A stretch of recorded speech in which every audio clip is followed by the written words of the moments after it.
Thanks for tuning in to the BAMF podcast. I'm your host, Mike Lafferty, here today with Viktor Gorchev. How you doing, Victor? Not too bad. How about you? All right. I appreciate you joining me. You're welcome. Victor's in the Netherlands. I'm in Yeah, Colorado, so it's about 10 a.m. here and about 6 p.m. there. So yeah, a lot of time zones. But yeah. today we talk about Victor's modern projects for old school essentials. Before we do that, I have my contractually obligated intro music. So just 1 second, we have to indulge that, make the lawyers happy. Did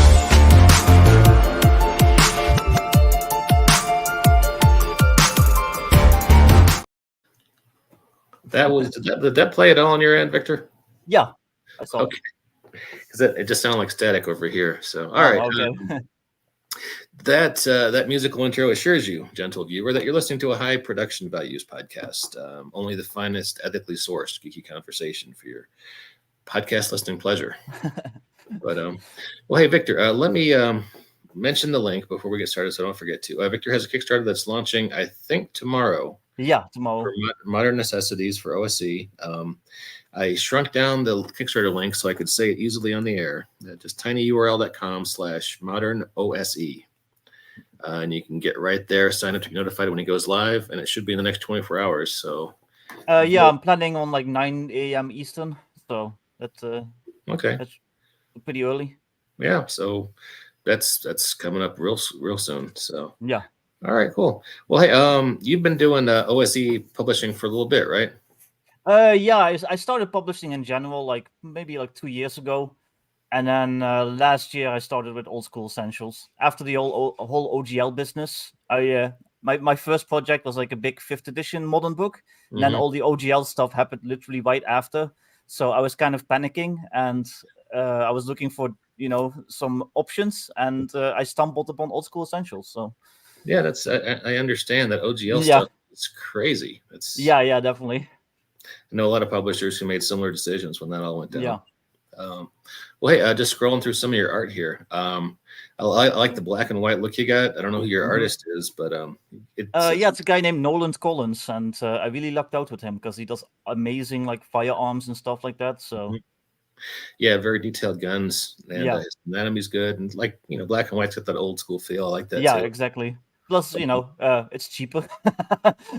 Yeah, cheap is always good. Yeah. For anyone who's listening on iTunes, you can't see this. A lot of black and white art. It reminds me a lot of Bright, in that you've got orcs and other fantasy elements mixed into a very modern setting. Yeah. This guy here is a cleric / druid. Looks like he's in an old church, and he's dual wielding. He's got looks like an old black powder pistol in one hand and a 45 in the other. So it's a very cool mixture of fantasy and modern elements, the way we saw like back in the old D20 modern days with yeah, exactly. I'm a big D20 modern fan, so me too. I love this picture here. You got the fire team squad, and there's a couple of orcs, and this is just nice work here.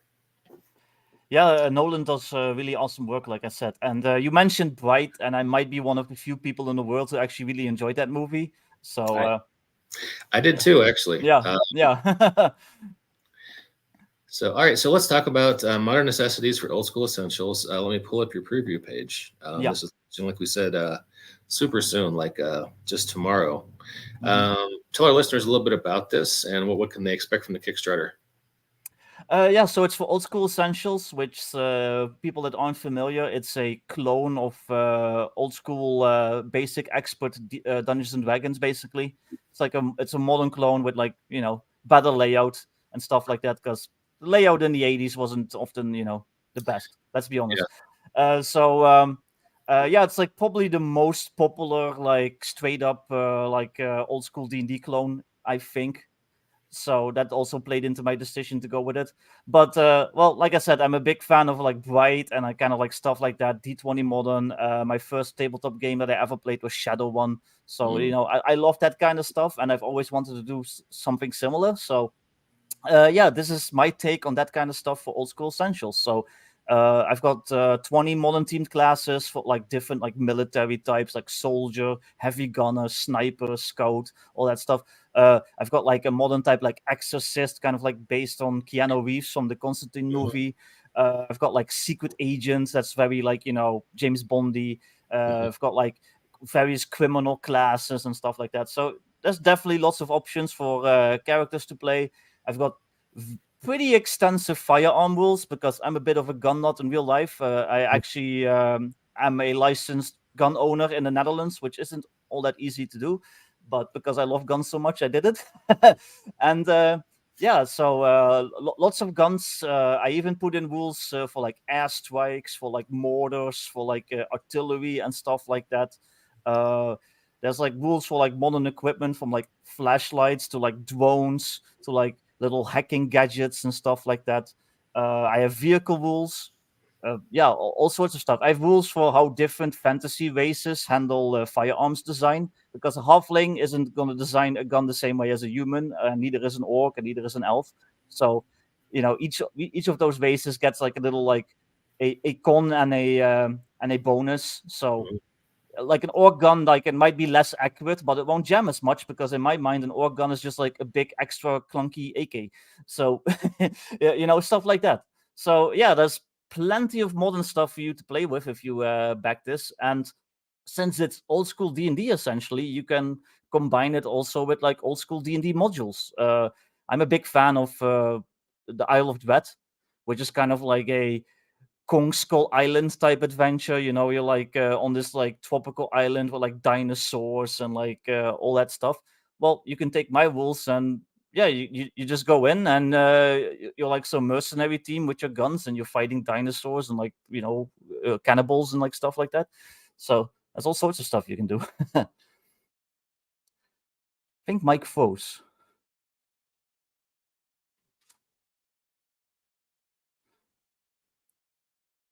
Oh.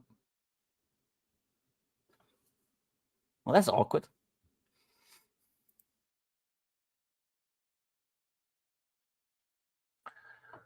Victor, hey.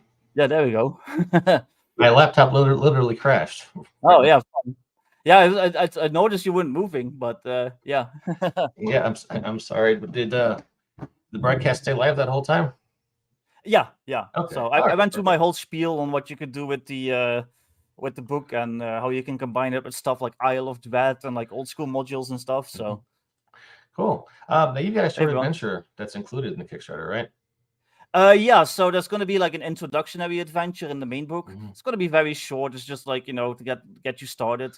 And then if I hit a certain stretch goal, I'm going to write like a whole adventure module that's kind of like a homage to Keep on the Borderlands, which is a very classic, like old school D&D module, kind of considered like the starter module.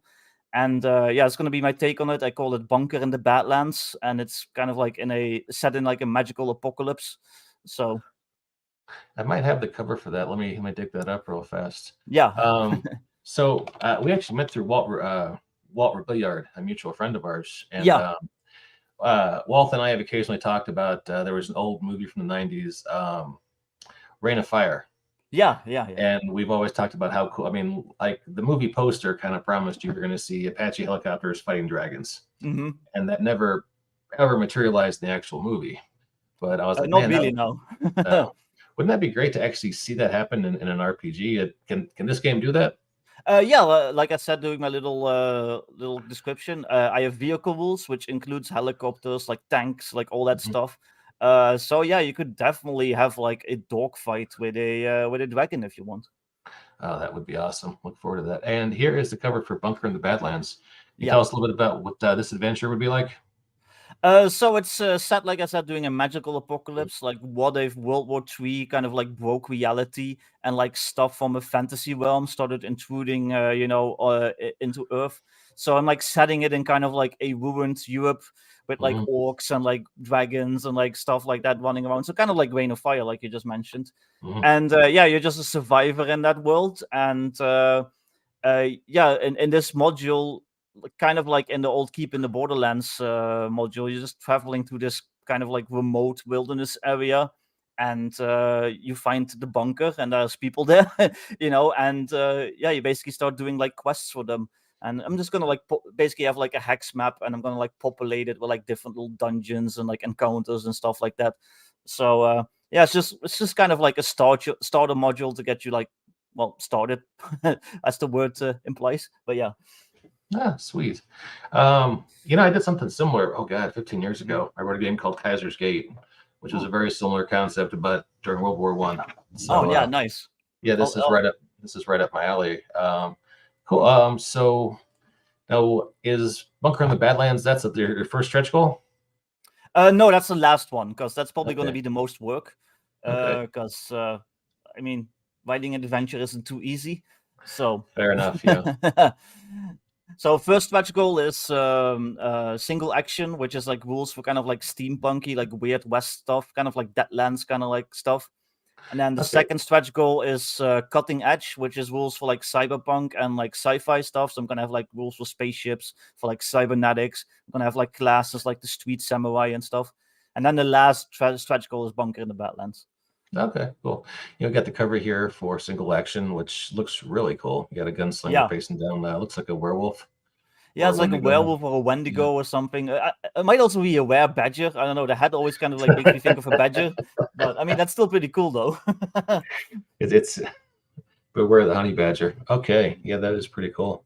Yeah. Bunker in the Badlands cover, talking about that cutting edge. Now this looks like fun, sort of a street samurai. Yeah, like an elvish street samurai and kind of like a weird fantasy cyberpunk street. Cool, cool. Now, do you have a default setting for this, or is it just kind of a toolkit for GMs to put into their own setting? It's mostly gonna be a toolkit, but I am gonna put in a little bit of a setting, and that's gonna be that post-apocalyptic like magic one, because well, it's old school essentials, and I believe stuff like dungeon crawling and like hex crawling is pretty important. So I wanted a setting that like easily incorporates that. So that's why I went with kind of like a post-apocalypse thing, because then you can have like you're wandering the wilderness, you're fighting orcs, but you can still have like an AK-47 and stuff. So Yeah, fair enough. Now, I mean, I'm judging by some of the art here, just like this one here, where you had sort of a mixed squad of orcs and humans, that mhm. orcs can also be good guys. Is that fair to say? Yeah. It's modern day. I mean, Mhm. gotta be inclusive, I guess. I'm tempted to make a joke about Orc History Month, but that would be in bad Yeah, taste, so I won't do yeah. that. But no, that is pretty cool. How has the playtesting been going for this? It's gone pretty well. I actually ran it with Keep on the Borderlands. That's kind of what gave me the idea for Bunker in the Mhm, Badlands to begin with, mhm, and I ran that for my group, and it was like lots of fun. Even with guns, it wasn't too overpowered. Like they still had to mhm. run away from a pack of goblins, so they were gonna get killed and stuff. So, yeah, it was pretty awesome. Oh, cool. It's nice to see that the guns don't just tip everything in one direction in Yeah. a fight like that. That's cool. Well, even if they do, like the enemies also have guns. So, I mean, Yeah, that's fair they enough. might wipe you out just as well as you can wipe them out. So, Well, that's pretty cool. Have you done any like more of the high end stuff, fighting dragons or whatever? no, not yet, but it's Okay. very hard to get to that level and have everyone survive. So, Yeah, it's true. I had a friend who, for years and years, was trying to get a party from level 1 up to level 20, and it yeah, took him like a decade before it could happen because just yeah. even just logistics of getting a group who can regularly meet often enough to make that climb. So this is Yeah, cool stuff. definitely. So this is gonna be running for 30 days, starting tomorrow. What was your goal on this? The monetarily wise, you mean? Yeah, yeah, yeah. So for the main book, it's 4,000 euros. I'm not quite sure what that is in dollars because it fluctuates. Like I think like 4,200 or something like that, thereabouts. So 4,000 euros for the main book, and that's just to get the art. I'm not trying to be too greedy. I just want enough to pay for the art, maybe pay for like the help with some layout and stuff. Then the first stretch goal is 5,000. Second stretch goal is 6,000. The adventure stretch goal I put at 8,000. And Mhm. then I have a fourth stretch goal, which is kind of for like some added like color art and stuff. And I put that one at 10,000. But we'll see if I even hit that. But yeah, 4,000 just for the main book, just to get all the cool art. And yeah. Cool, man. That sounds incredible. Um, All right, cool. Well, I'm looking forward to it. I'll definitely be a day one backer. Once again, for any listeners, tinyurl.com/modern OSE will take you right there. Launches tomorrow on March 1st, early in the morning, East Coast time. Go ahead and click the button, get set up so you'll get notified when it launches. And let's back Victor. This looks like a lot of fun. I can't wait to try it out. Yeah. I hope it So, will be. cool. Any closing thoughts before we wrap it up?